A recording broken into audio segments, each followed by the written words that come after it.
Si, une dernière astuce que j'aimerais vous donner, voilà.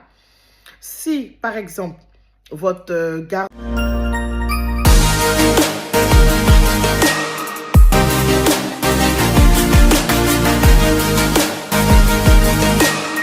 Bonjour, bienvenue à tous. Pour ceux qui ne me connaissent pas, moi c'est Emmanuel Komoué.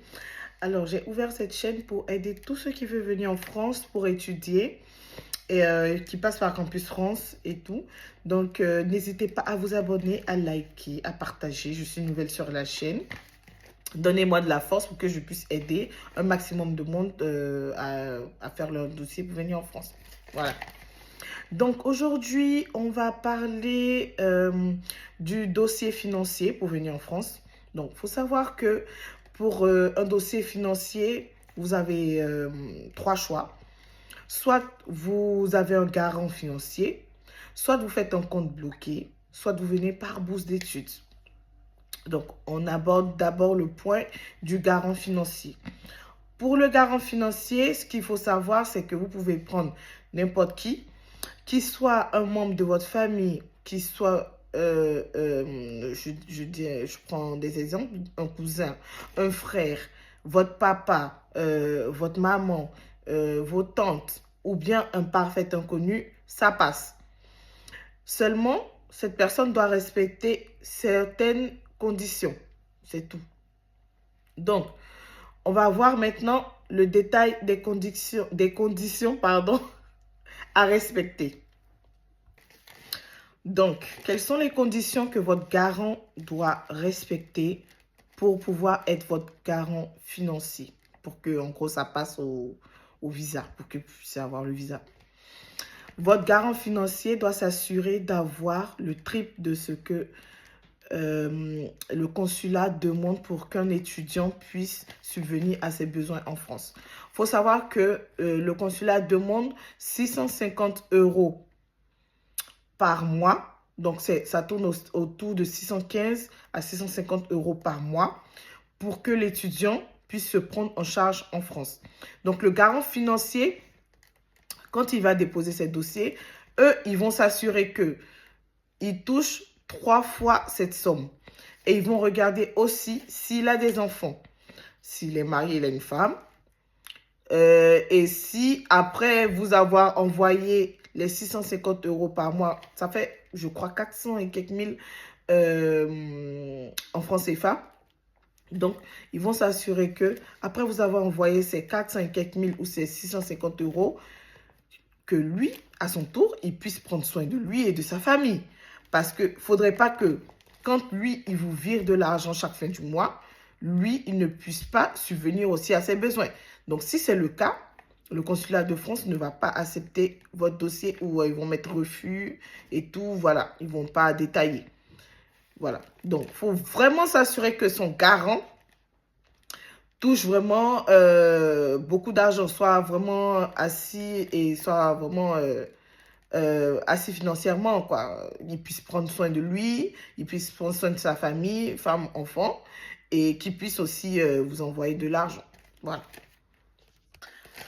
Alors, quand j'aide à certaines personnes, je suis tombée sur un cas, par exemple, où le jeune, son garant, ne touchait pas assez, c'est-à-dire il touchait 600 000 francs CFA par mois et il devait lui envoyer 400 000, ce qui n'est pas possible parce que je vous explique. Quand un garant, je vous ai expliqué tout à l'heure, quand un garant doit vous envoyer de l'argent, c'est-à-dire pour attendre les 600, entre 600 et 650 € par mois, vous prenez son salaire, vous divisez par 3. La somme que ça va vous donner, par exemple, si un garant touche 600 000, c'est 200 000 qu'il pourra vous envoyer, qui pourra, voilà, oui, vous envoyer, vous transférer et tout. Donc, du coup, quand vous prenez les 200 000, ça n'atteint pas les 400 000, environ 615 ou 650 € que le consulat demande. Quand vous avez cette seule personne-là, vous êtes découragé, vous vous dites que non, c'est bon, ça ne va pas passer et tout. Non, ne vous découragez pas. On vous donne l'opportunité d'avoir 2 garants. C'est-à-dire, vous pouvez déposer 2 personnes pour dire que ces 2 personnes-là, si une touche 600 000 et qui peut vous envoyer 200 000, vous cherchez une autre personne qui touche 600 000 et qui peut vous envoyer aussi 200 000. Et donc, les 2 personnes, ça fait 400 000, ce qui atteint les 615 € qu'on doit vous envoyer par mois. Et donc, ça, c'est une très, très bonne nouvelle. Donc, si vous avez un garant là maintenant et qui ne touche pas assez, cherchez un autre garant. Si vous avez les 2 garants, que vous calculez le salaire, vous divisez par 3, que ce qu'ils doivent vous envoyer, ça n'atteint pas les 615 €, vous cherchez un 3e garant. Mais n'allez pas au-delà de 3 garants parce que ça va faire trop. Voilà, n'allez pas au-delà de 3 garants. Alors, maintenant, on va aborder le cas du compte bloqué. Alors, le compte bloqué, c'est pour des personnes que leurs parents, par exemple, ne sont pas en CDI, c'est-à-dire qu'ils ne perçoivent pas de l'argent chaque fin du mois, bon, la même somme chaque fin du mois, pour pouvoir faire l'AVI. L'AVI, c'est l'attestation de virement irrévocable. Après, on va un peu plus détailler dans une autre vidéo. Donc le compte bloqué, c'est pour des parents, par exemple, commerçants, qui aujourd'hui, parce que le commerce, vous savez, aujourd'hui, ça peut marcher, demain, ça peut ne pas marcher. Aujourd'hui, tu peux toucher 1 million, demain, tu touches 500 000, après, demain, tu touches 100 000 francs. C'est un exemple. Du coup, ces personnes-là ne peuvent pas prendre les dossiers de leurs parents parce que la somme n'est pas la même chaque fin du mois. Parce que le consulat, ce qu'il veut voir, c'est une somme exacte chaque fin du mois. Voilà. Donc, si vous êtes dans ce cas-là, ne prenez pas le dossier de vos parents pour faire garant financier ou non. Ce que vous allez faire, vous allez dans une banque de votre pays, une banque reconnue. Ici, une banque reconnue d'abord dans votre pays et ici en France. C'est-à-dire une banque vraiment internationale, quoi. Donc, vous allez dans cette banque-là, vous ouvrez un compte bloqué. Vous ouvrez ce compte bloqué et vous dites à vos parents, parce que généralement les parents commerçants et tous ont de l'argent qui bloque à côté, à gauche, à droite. Vous dites à vos parents de vous virer 5 millions sur ce compte-là. Donc, les 5 millions qui vont virer sur ce compte-là, ça vous fait environ entre 600 et 615 € par mois pendant 12 mois que vous allez étudier en France. Parce que généralement,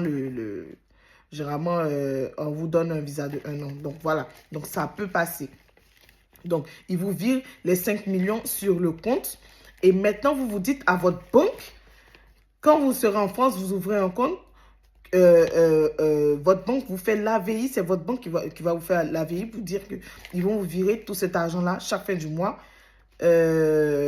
pendant les 12 mois. C'est-à-dire qu'ils vont virer 615 € chaque fin du mois pendant les 12 mois, ce qui est égal aux 5 millions que vos parents vous ont donné pour déposer sur ce compte bloqué. Donc, écoutez bien et allez faire ce que j'ai dit. Je me répète parce qu'il y a d'autres qui ne comprennent pas. Vous allez dans une banque internationale de votre pays, une banque qui pourra vous faire votre compte bloqué. Vous ouvrez ce compte-là, vous dites à vos parents s'ils ont des économies qui vous envoient 5 millions. Sur ce compte-là, vous déposez les 5 millions. Et votre banque, ce sera maintenant votre banque, le garant, qui va vous faire l'AVI, l'attestation de virement irrévocable. Et dans cette attestation-là, il sera écrit que eux, la banque, ils vont vous verser les 615 € par mois pendant 12 mois. Voilà. Et je voulais insister sur quelque chose. Le compte bloqué, il doit être à votre nom. J'insiste, le compte bloqué, il doit être à votre nom. C'est très, très important. Le consulat va vérifier, va examiner votre dossier et ils vont vérifier tout ça. Donc, le compte bloqué, il doit être à votre nom. Voilà. Donc, après, derrière, le consulat, il ne va pas venir, il va pas vérifier que chaque mois, votre banque vous verse effectivement les 615 €. Mais eux, dès qu'ils voient qu'il y a un compte bloqué et que vos 615 €, ils seront là chaque fin du mois sur votre compte en France, c'est bon. Pour eux, c'est valide. Voilà. Je tenais à vous signifier ça. Maintenant, on va parler de la bourse d'études. Voilà. Donc, il faudrait en dernière position que si vous n'avez pas un garant financier, vous n'avez pas un compte bloqué, vous ne pouvez pas faire un compte bloqué, vous n'avez aucune solution, si vous pouvez trouver une bourse qui vous prend en charge, c'est-à-dire qui couvre les frais de transport, qui couvre votre logement, qui couvre votre nourriture et tout, en fait, qui couvre un peu tout, vos besoins, c'est bon. Le consulat, ils acceptent. Voilà. Donc, il faudrait que vous vous renseignez dans votre pays, vous trouvez des moyens pour trouver une bourse qui prend en charge votre logement, le transport, la nourriture, et enfin, qui subvient à vos besoins. Voilà. Donc, si vous trouvez cette bourse-là, ça passe. Vous n'avez plus besoin de garant financier, vous n'avez plus besoin de faire un compte bloqué. Aussi, une dernière astuce que j'aimerais vous donner, voilà. Si, par exemple, votre garant financier peut vous envoyer 200 000 par mois, 200 000, je crois peut-être environ 300 €, vous faites 200 000, 300 € multiplié par 12, qui fait un an. Donc, ça va vous donner 2 millions et quelques. Pour atteindre les 5 millions, vous allez faire l'association, vous cherchez combien il faut compléter pour atteindre les 5 millions. Pour faire un compte, vous cherchez cette somme-là pour faire un compte bloqué à part. Je ne sais pas si je me suis fait comprendre. Je reprends l'explication. C'est-à-dire, si vous avez un garant qui peut vous envoyer 300 €, parce que normalement c'est 615 €, entre 615 € et 650 € que le consulat demande. Donc, si vous avez un parent qui ne peut pas vous envoyer les 650 € ou les 615 € par mois, mais que lui peut vous envoyer la moitié, c'est-à-dire 300 €, vous cherchez une autre personne. Vous faites un compte bloqué, pardon. Vous faites un compte bloqué avec le reliquat de la somme que vous allez calculer. Parce que les 300 € qu'il peut vous envoyer, multiplié par 12, ça fait 2 millions et quelques. Vous cherchez, je ne sais pas si c'est 3 millions. Vous complétez à ce dossier-là. Vous faites un compte bloqué avec les 3 millions. Et vous avez à côté la personne qui peut vous envoyer les 300 € par mois, et c'est bon, ça se compense. Donc, si votre garant est touche peu, ne vous découragez pas pour dire que non, je ne peux pas, je ne pourrai pas aller en France. Non, vous avez aussi cette combinaison-là qui peut marcher. J'attends toutes vos questions en commentaire. Si vous avez des questions, si vous voulez que je vous aide, vous avez qu'à vous abonner, et à liker la vidéo, à partager. Vous mettez en commentaire et moi, je me chargerai de vous aider. Donc, voici en ce qui concerne le dossier de garant financier. Voilà votre dossier, tout ce que vous devez, comment vous devez vous arranger pour que le dossier financier, il passe. Dans une autre vidéo, je vais aborder le sujet du dossier du garant d'hébergement et pour tous les autres dossiers qu'il y a à donner au consulat, comment tout doit être classé, tout doit être propre pour que vous puissiez avoir votre visa et venir en France. Voilà. Donc, n'oubliez pas, cherchez un garant qui est solvable, c'est-à-dire un garant qui puisse faire un AVI, c'est-à-dire l'attestation de virement irrévocable, pardon, qui dit dans cette attestation que lui, il pourra vous verser entre 615 € et 650 € par mois. Soit vous cherchez à faire un compte bloqué. Vous devez avoir sur ce compte bloqué 5 millions. 5 millions sur une année, 12 mois, ça vous fait environ 615 ou 650 € par mois. Ça passe aussi au consulat. Ou soit vous cherchez une bourse qui pourra prendre en charge votre logement, votre déplacement, les moyens de transport et votre nourriture et subvenir enfin à vos besoins. Donc voilà, c'était tout pour aujourd'hui. N'hésitez pas à vous abonner, à liker et à me dire en commentaire si vous voulez que je vous aide ou si vous voulez que j'aborde un sujet voilà, quelconque pour vous aider dans vos démarches. Donc, dépêchez-vous. Je crois les dossiers de visa, vous commencez à les chercher maintenant hein, pour pouvoir être prêt quand ça sera bon pour vous. Et puis, voilà, portez-vous bien et à la prochaine dans une nouvelle vidéo. Bye bye.